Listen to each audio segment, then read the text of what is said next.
Say hi, Alex. Hi, Alex. Okay. All right, so we're back again today. And before we start on the project, I actually wanted to talk a little bit briefly about cleanup. So, some of you might have a nice big sink that you can clean up clay in, and that's good. Some of you may not. But even if you have like a large industrial sink, there's something I would recommend, a couple things actually. The first is that you actually wash your hands, your instruments, and anything else that you're using in another container, like a Rubbermaid tub for washing dishes or soaking, um, and that you keep all the materials in there until the clay has slaked off, and that you want to do that because you don't want to put clay into your pipes. So even if you think that you have a really strong sewer system, I can guarantee you that clay is always going to be stronger than your sewer system. So, and we know that because oftentimes sewer pipes, even in ancient times, were made out of clay, and it is always going to be stronger than water, and water is not going to flush past clay. So just don't even try, and even just a little clay can back up in your pipes like right away. That's why we're so strict about it at school, and it's not just because we're mean, it's because it can really happen to you. And with everything else going on, I really don't think you want plumbing problems. Okay, second thing is that we're looking here where I usually wash dishes, wash food, and I've already got sponges here.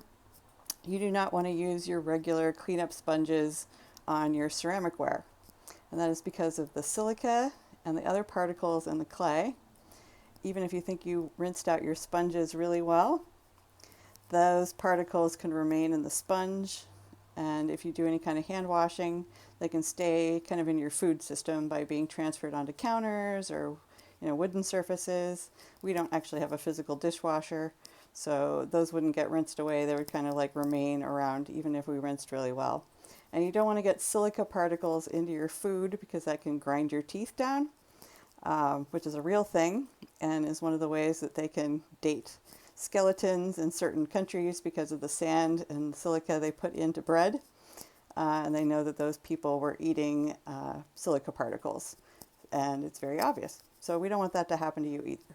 So to get a new sponge, that's going to be your clay sponge, and inform everybody that it's not to be mixed up with anything else that you are using. Um, I think that's probably, let's see, what else can we say? So you could probably strain out the water with a cheesecloth if you've got enough space to do that.